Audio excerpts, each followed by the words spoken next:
Hello friends, C plus plus question practice करने की series में आज का जो क्वेश्चन होगा वह हमारा रिवर्स ऑफ एन एरे। यदि आप कॉम्पिटिटिव प्रोग्रामिंग वाला प्लेलिस्ट देखे होंगे तो वहाँ पे भी हमने सेम प्रोग्राम किया हुआ है, लेकिन वहाँ पे हमने जावा के थ्रू किया हुआ है। जब आप सी प्लस प्लस के थ्रू करते हो तो यहाँ पे आपके डायरेक्ट मेथड यूज नहीं होते, यहाँ पे दूसरे वे से करना पड़ता है। तो यदि आपको एरे का कॉन्सेप्ट पता है तो आपको ये इजीली समझ में आ जाएगा। जैसा कि आपको पता है कि जब भी हमें एक एरे को डिक्लेयर करना होता है तो हमें लिखना पड़ता है इंट एरे। यदि हम इंट टाइप का डेटा लेते हैं तो यहाँ पे हो जाता है हमारा साइज। तो यदि हम लिखते हैं एरे ऑफ 5, इसका मतलब क्या है कि ये 5 वेरिएबल को रिप्रेजेंट कर रहा है। और 5 वेरिएबल कौन से होंगे? 5 वेरिएबल होंगे हमारे एरे ऑफ 0, एरे ऑफ 1, 2, 3, 4। ये 0 हो गया, 1 हो गए, 2 हो गया, ये क्या होते हैं? इंडेक्स नंबर होते हैं। तो इंडेक्सिंग हमेशा 0 से स्टार्ट होता है और लेंथ का हमेशा 1 लेस चलता है। तो टोटल लेंथ यहाँ पे 5 है, तो ये चलेगा हमारा 0 to 4। और एक चीज और ध्यान में रखना है आपको, जो हमारे इन टाइप का डेटा होता है वो भी अलग अलग टाइप का होता है। ये आपके शॉर्ट में होते हैं, लॉन्ग में होते हैं, साइंड होते हैं, असाइंड होते हैं। लेकिन बाय डिफॉल्ट हमारा लॉन्ग वाला इंट होता है जो कि 4 बाइट का होता है, मतलब एक सिंगल वेरिएबल। तो यदि यहाँ पे हम बोलते हैं एरे ऑफ 0 तो इसका साइज है 4 बाइट। एरे ऑफ 1 की बात कर रहे हैं तो इसका भी साइज है 4 बाइट। ये अभी यूज में आने वाले हैं। तो टोटल कितने हो गए? 4 5 जा 20 बाइट्स। तो टोटल ये 20 बाइट्स का एरे है।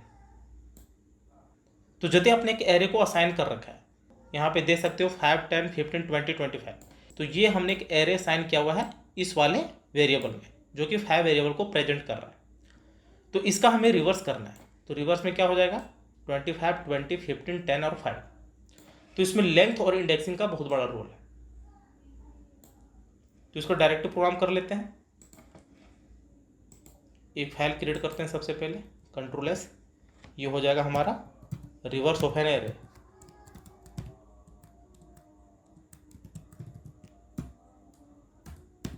.cpp enter. यहाँ पे हेडर फाइल्स लेने हैं तो hash include iostream using name space standard. तो यहाँ पे कर लिया using name space standard. Main method लेने हैं तो यहाँ पे कर लिया int main method, curly bracket, enter. यहाँ पे एक एरे को डिक्लेयर करते हैं तो यहाँ पे कर लिया इंट एरे और इसको असाइन कर लेते हैं वैल्यू। हम यूजर के द्वारा भी डेटा को एंटर करवाएंगे तो पहले हम लोग असाइन कर लेते हैं। तो यहाँ पे हो गया 5 10 20 से पहले 15 भी कर लेते हैं, यहाँ पे 25।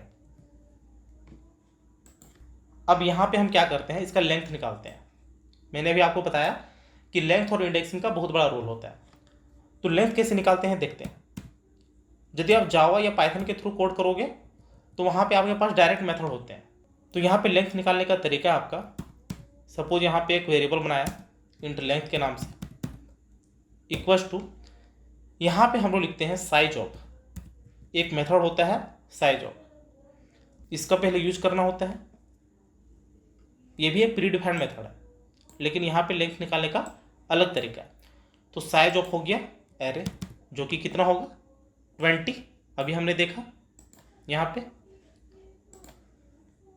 डिवाइडेड बाय, यहाँ पे कर लेते हैं हम लोग साइज ऑफ एरो ऑफ 0। आप यहाँ पे एरो ऑफ 1 भी ले सकते हो, लेकिन ये हम लोग बाय डिफॉल्ट लेते हैं। इसका क्या मतलब हुआ? Size of array, size of array कितना है? 20। और size of array of 0, array of 0 क्या है? 5। इसका साइज क्या है? 4 बाइट। अभी हमने देखा तो कितने हो गए? 20 डिवाइड बाय 4, तो कितना हो गया? 4 5 जा 20। तो टोटल लेंथ हो गए 5। अब यहाँ पे दे सकते हो 1 2 3 4 5, टोटल 5 यहाँ पे वेरिएबल है, या फिर बोल सकते हो टोटल 5 लेंथ है एरे का।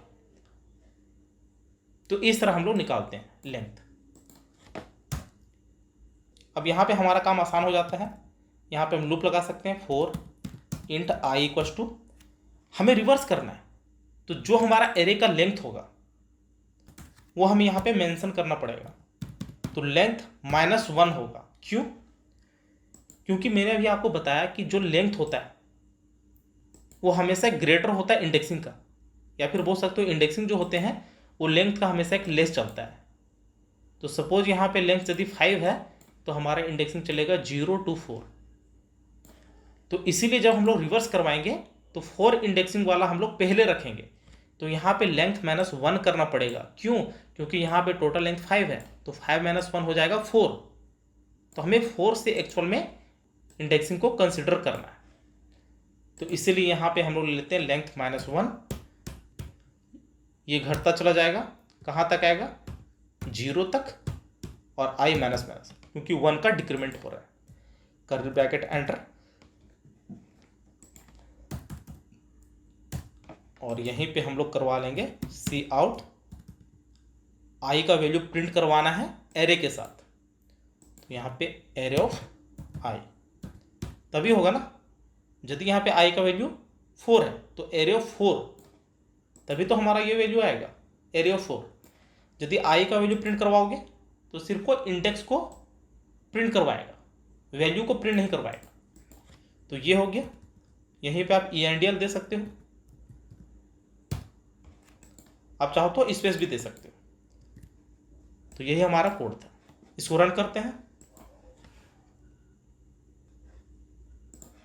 तो देख सकते हो यहाँ पे हमारा आउटपुट आ गया, रिवर्स में हो गया प्रिंट।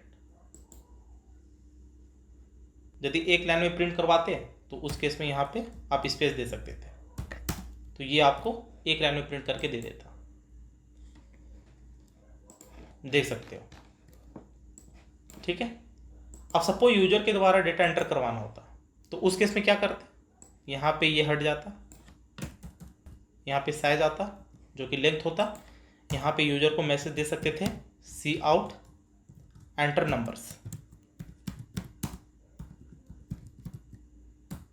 ENDL कर सकते थे। यहाँ पे क्या करते? लूप चलाते।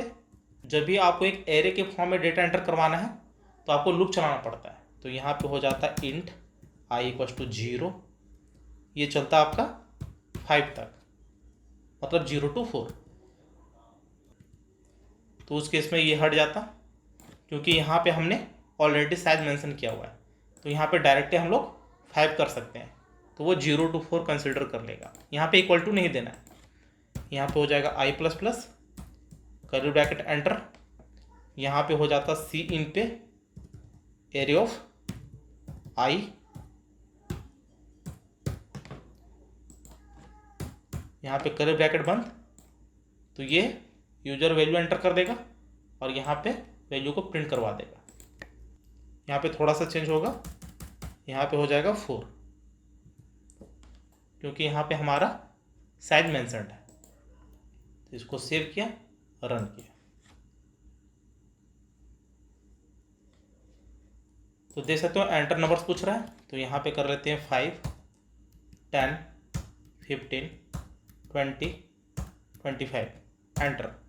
तो देख सकते हो ये रिवर्स में प्रिंट करती है।